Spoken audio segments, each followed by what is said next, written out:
chargé d'études sur les PTGE à INRAE, de venir nous présenter, là encore, faire un zoom sur quelques résultats de la grande étude que tu as menée avec Sébastien Loubier.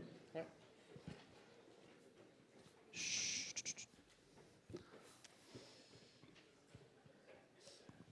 Alors, dans notre enquête, on a posé quelques questions spécifiques sur les SFN, donc les solutions fondées sur la nature, et les pratiques agroécologiques ou mesures agroécologiques dans les PTGE. Voilà, ça permet d'avoir un petit tour d'horizon de qu'est-ce que les répondants ont à dire par rapport aux SFN dans les PTGE. La première question qu'on a posée, c'était donc est-ce que des SFN ou des mesures écologiques ont été retenues ou ont été envisagées dans les PTGE auxquels vous participez ou avez participé? Alors d'abord, on a 13% des répondants qui ne se sentaient pas concernés par la question et 25 autres % qui ne savaient pas et n'ont pas répondu à cette question. Ouais, ce qui est quand même très significatif. Oui, c'est assez significatif. Du coup, on quart. a 63% des répondants au total qui ont répondu aux questions suivantes, donc 79 personnes. Et en comparaison avec le reste de l'enquête, c'est un taux de réponse assez faible. Ça s'explique surtout par le fait que ça concerne plutôt les PTGE qui vont être relativement avancés dans la définition du programme d'action. Ça peut être aussi lié au fait que peut-être certains membres du COTEX sont plus ou moins au fait du contenu du programme d'action. Voilà, donc on a 79 personnes qui ont répondu aux questions suivantes. Ensuite, on peut voir qu'on a 10% qui considèrent qu'aucune action de ce type n'a été envisagée dans le programme d'action. Et ensuite, 25% qui considèrent que ce type d'action représente une part minoritaire du programme d'action.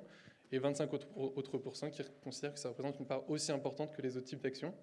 Nous, cette part de 25% qui considèrent que ces actions représentent une part aussi importante que les autres, elle nous a interrogés. On se demande si une part aussi importante, est-ce que c'est équivalent à dire une contribution aussi importante à la réduction du déficit quantitatif?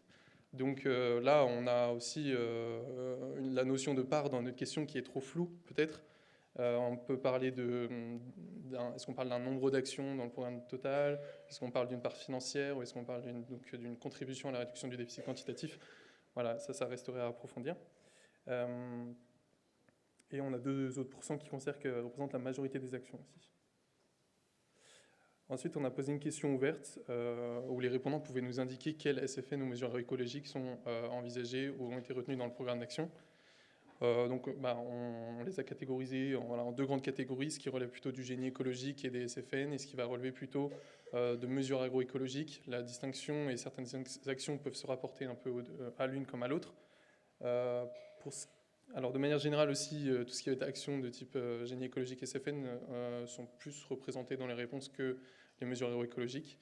Et on va principalement ici parler d'actions concernant les zones humides, des actions de restauration, de préservation, de sensibilisation, d'inventaire, d'élaboration de plans de gestion ou encore la veille foncière. Donc là, après, on a des modes d'action et des impacts, on va dire, qui peuvent être complètement différents et puis qui sont compliqués à mesurer là sur la base juste de cette question. Ensuite, on a des actions qui sont plutôt de type de restauration hydromorphologique et de renaturation des cours d'eau. Ça, c'est les 2 principales qui sont ressorties. Pour ce qui est des mesures agroécologiques, on parle surtout d'agriculture de conservation des sols, la mise en place de couverts végétaux et le diagnostic, accompagnement collectif ou individuel d'agriculteurs. Et ensuite, on va avoir des actions qui se rapportent un peu aux 2, comme je l'ai dit. Par exemple, des aménagements d'hydraulique douce, donc la construction de fascines, de talus, ou encore la plantation et gestion de haies aussi qui est beaucoup ressortie.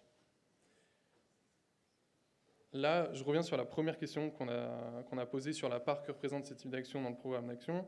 Et on a fait une analyse différenciée selon le bassin hydrographique auquel est rattaché le répondant.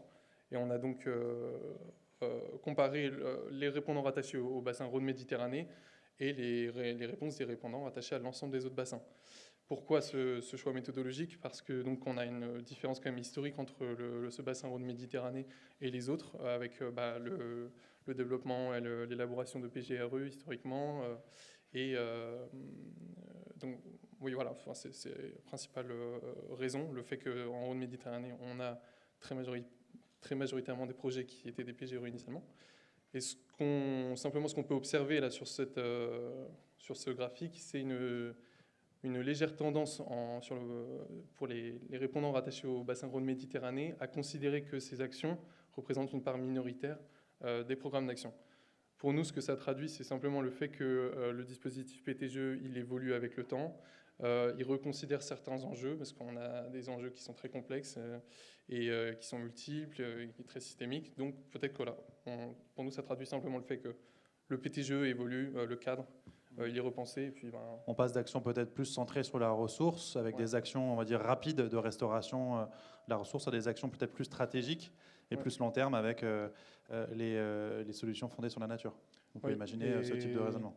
L'enjeu de la qualité aussi, je pense, qui a été reconsidéré avec les instructions qui ont suivi. Et c'est ce que traduit d'ailleurs ce graphique. Là, d'abord, on leur a posé la question de quelles sont les raisons pour lesquelles SFN, nos mesures écologiques, ont été retenues. Pour 88% des répondants, c'est leur contribution à la préservation des milieux aquatiques et à la biodiversité. Pour 71%, c'est la contribution à la réduction du déficit quantitatif. Et pour 53%, la contribution à l'amélioration de la qualité de l'eau. Et là, encore une fois, on a fait une analyse selon Rhône Méditerranée ou les autres bassins.